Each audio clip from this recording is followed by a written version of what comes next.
Hi everyone! Today I will talk about how to order management module in XStore. Order management allows you to view, process, and manage orders from all your connected e-commerce platforms. Lazada, Shopee, TikTok, Spotify, WooCommerce. To access the module, simply click Orders from the sidebar menu. The order management interface is organized into multiple tabs, each representing a different stage of the order lifecycle. At the top of the page, you can customize your table view by clicking the filter icon to show or hide specific information. Filter orders by date range. Search by order ID or store name. Orders are automatically categorized into different status tabs. Unpaid, orders placed but not yet paid. New order, paid orders ready to be processed. To process, packed orders waiting to be shipped.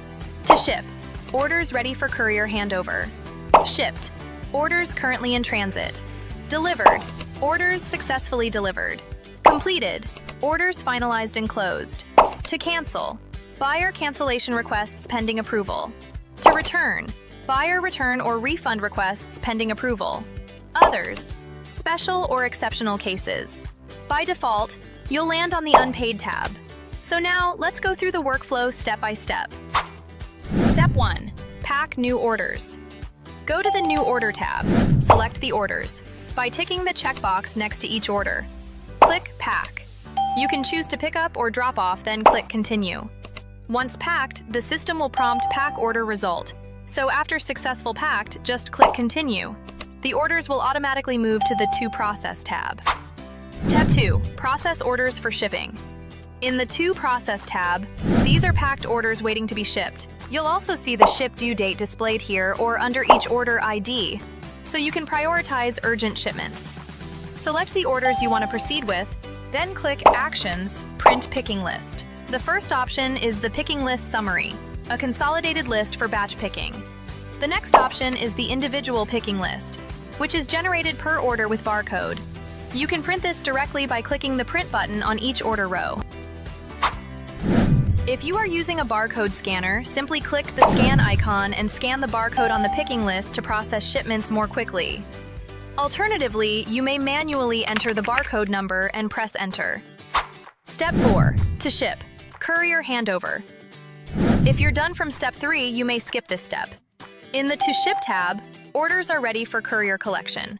You'll also see the ship due date displayed here or under each order ID, so you can prioritize urgent shipments. Here you can print courier manifest for the courier to sign during pickup. Print air waybill, AWB, to attach to the parcel. This ensures proper documentation and smoother logistics handling. Cancellation and return handling. If a customer initiates a cancellation or return request, the order will appear in either to cancel or to return. Seller approval is required before the cancellation or refund can be processed. Shipped, delivered, and completed. Once the courier collects the parcel, the order status will update to shipped. When the customer receives the parcel, it moves to delivered. After the customer confirms receipt or the system auto-confirms the order will be marked as completed. The Completed tab will also include orders that were canceled but finalized. Step 5. Post orders to SQL Account. Once orders reach the Shipped, Delivered, or Completed tabs, you can click Post Order to post them directly to SQL Account. The orders posted will match the current tab's status only. For example, posting from the Shipped tab will only post shipped orders. You can also click the icon next to the Post Order button to check the posting history and status. In SQL Account, you will then see the corresponding invoice generated from the posted order. That's all for today, and have a nice day. Subscribe to our YouTube channel. Thanks for watching and stay updated with our latest videos, Facebook posts, and important guides on our website.